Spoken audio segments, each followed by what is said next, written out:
So I think you're going to increasingly see more and more conservative and Republican states attorneys general step forward and file lawsuits against the Biden administration.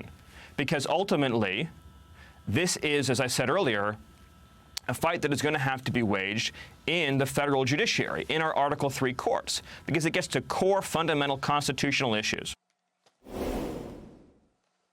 That was former White House senior advisor Stephen Miller on this program last week, right here on why he believes state attorney generals are the last line of defense against President Biden's sweeping executive orders. My next guest is leading that charge. He was the first attorney general to sue the Biden administration over its 100-day pause on deportations. That resulted in a 14-day restraining order.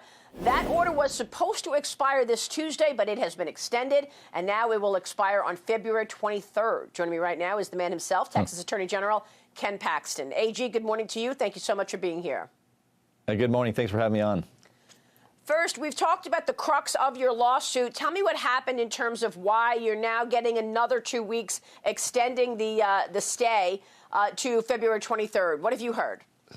So the Department of Justice felt like they needed more time to argue their case because we are coming back in and we're seeking not a temporary injunction, but a permanent injunction.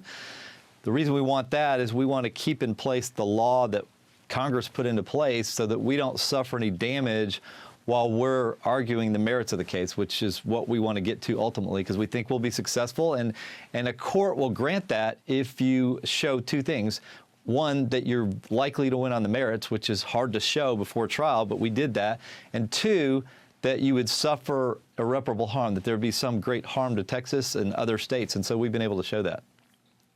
So let's talk about the merits of the case and why it impacts Texas so severely, AG Paxton. Tell us about it.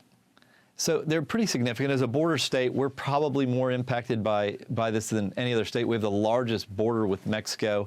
And so when you eliminate the laws that were put in place by Congress, you eliminate those protections for my state. So now we have health issues, we have COVID issues, which we all know, and clearly we've made a lot of restrictions in this country, limiting citizens from doing certain things. And now we're going to open our border and say that that doesn't matter. So that creates a huge risk for our state and makes it very uncertain as to how we would deal with that. On top of that, we have law enforcement issues. We have the problem with human trafficking and drug smuggling and all kinds of gang issues. And then in addition, it costs our state a lot of money because we have to take care of education, we have to take care of healthcare costs, law enforcement costs. Really, the list is pretty large, and it's an unfunded mandate for my state, and it's really hard for us to assess what ultimately that's going to end up costing us. So President Biden said this week, look, I'm not making new law, I'm eliminating bad policy. That was his reaction to the pushback on all of his executive orders. Tell me about these EOs this week on immigration that impacted Texas most severely. Well, so he's just wrong about this. These were laws put in place by elected representatives, basically requiring that if you come here illegally and you're caught, that you be deported. And he basically said, no, we're not going to do that anymore. The border is open. You can stay, and we're not going to deport you. And you can see what's happening. We're having people come in from other countries up through Central America. They believe that he has opened the border for them, and I think most Americans believe that he's opened the border. That's not just a change in policy. That's a change in law. And if he wants to do that, seems to me that he could go back to Congress and get pretty much what he wants. So you've got the Department of Homeland Security urging people in the country illegally to get COVID vaccines at a time when U.S. citizens want those vaccines. You've got an impact on the Border Patrol agents. They're talking about what they're seeing at the Texas border. It also gives normalcy, according to one report, that the Biden EOs gives normalcy for cartel human smugglers to return. What are you hearing from the border agents in terms of the activity at the border now, given these EOs? So I've talked to a lot of border agents, and their concern is partly personal because now they're going to be exposed to people coming across the border that they don't know whether they've got COVID or whether they're carrying other diseases. And apparently we're not concerned about that. In addition, I think really appreciated the opportunity under President Trump to actually do their jobs. They were hired to protect the border, to protect citizens, to protect my state and other states. And I think they appreciated the opportunity to actually do their job and do it well. And I think they were successful in doing that and making progress in a way that we hadn't seen in decades. So I think they would appreciate the opportunity to continue to do that job because that's what they were hired to do and that's what they were trained to do. And I think they do a pretty darn good job when they're given that opportunity. AJ, I want to mention to you that the Attorney General of Arizona has also sued the Biden administration over the 100-day deportation memorandum. I want to talk about that and ask you if you have spoken with other attorneys general in the nation to see if we're going to see similar lawsuits that you have brought in Texas. We'll take a break. We'll get back to that. I want to ask you who you've spoken with, other AGs, and then I want to ask you about Florida. Ron DeSantis, the governor, is waging war against big tech and its dominance. Will you join him in pushing back on big tech? All that when we come right back. We're talking this morning with AG Ken Paxton. Stay with us.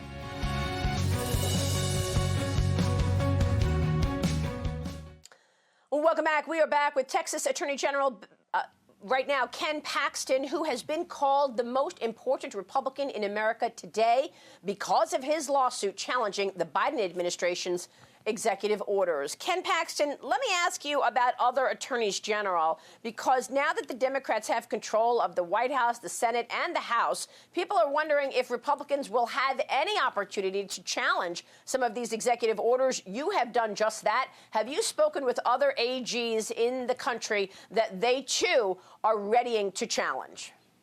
Yes, I have. I've spoken to numerous Republican AGs particularly. I wish all AGs would be involved in this process. But you can see, you mentioned it earlier, the Republicans in Arizona are fighting back. Mark Brnovich has done a good job filing a similar lawsuit to what we filed, and I'm proud of him for doing that.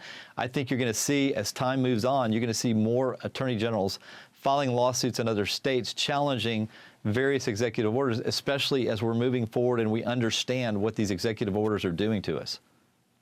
So the Arizona AG, Mark Brnovich, a Republican, filed the lawsuit on February 3rd in U.S. District Court in Phoenix, becoming the second state after Texas. Mm-hmm. Where do you see the vulnerabilities? Which AGs do you expect to move on this? Well, I'm proud of him for doing this. Obviously, he's on a border state as well, and he can show similar damages that Texas is showing.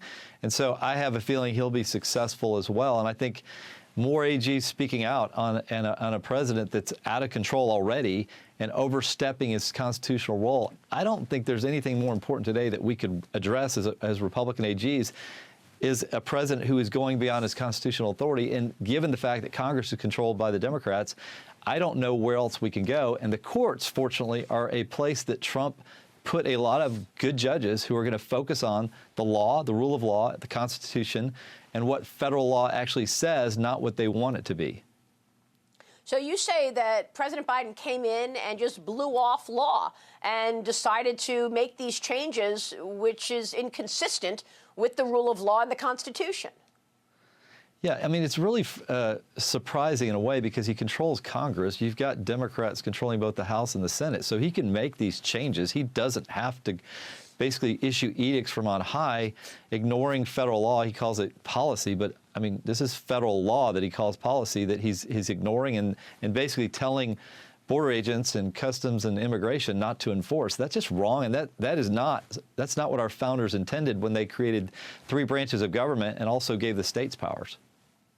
Well, what is your reaction to this vaccine story? Jen Psaki, the president's spokesperson, told reporters last week that the Biden administration wants undocumented immigrants to have access to the vaccine.